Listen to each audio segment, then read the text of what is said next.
Pregação expositiva pode ser resumida em 3 verbos. Primeiro, ler o texto. Ler.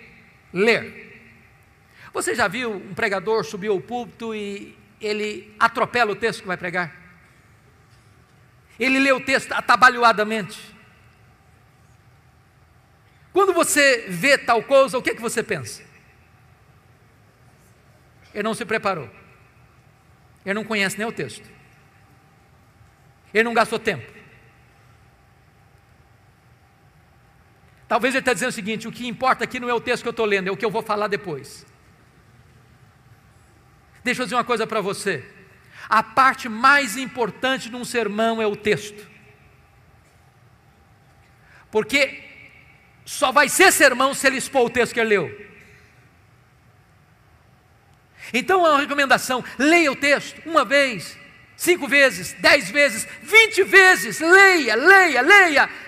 Deixe que esse texto entre em você. Se possível, decore o texto. Leia com entusiasmo, leia com vibração, porque quando a pessoa vê você ler o texto e diz: esse homem tem alguma coisa para nos dizer. Segunda coisa, segundo verbo, explicar o texto.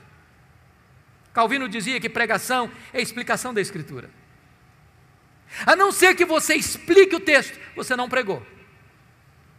Você conhece aquele tipo de pregador que lê o texto, vai embora do texto e nunca mais volta para o texto? Ele viaja, faz viagens internacionais e espaciais. E você pergunta: meu Deus, mas por que ele leu esse texto?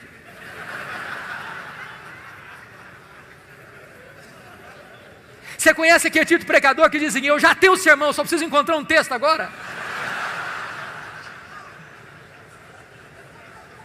O sermão emana do texto.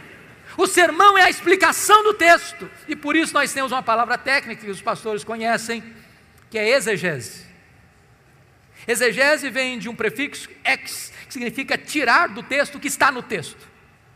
Cave o texto, descubra o texto, veja o que está lá.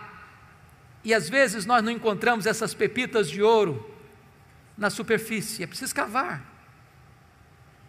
Esse é o papel do pregador: ir para o texto, perguntar ao texto, mergulhar no texto, descobrir as riquezas do texto, trazer isso à tona.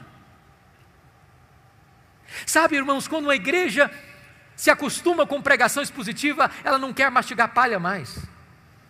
Depois que ela descobre a riqueza da Escritura, ela não tolera mais escutar sermão que não seja focado na Escritura, que exponha a Escritura.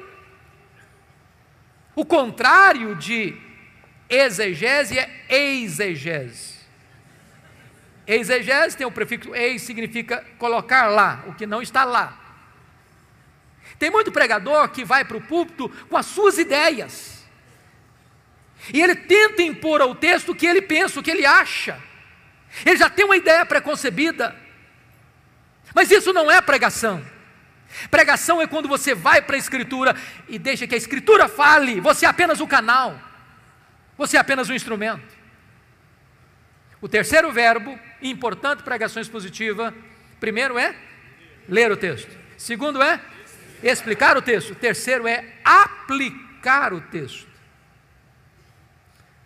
Dr. John Stott escreveu um livro importantíssimo, que penso ainda não está em português, Entre Dois Mundos, e ele disse que pregação é a união desses dois mundos, o texto antigo com o ouvinte contemporâneo. Se você não conectar o texto ao ouvinte, você não pregou. Pregação não é um discurso diante do auditório. Pregação é uma palavra ao auditório. A pessoa precisa entender: é com você que eu estou falando.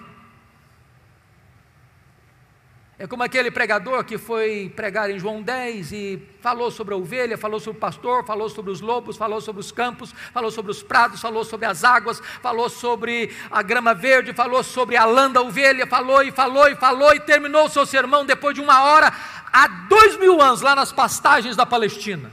E o auditório perguntou: e daí? E daí? Isso tem a ver comigo? Pregação precisa ter aplicação.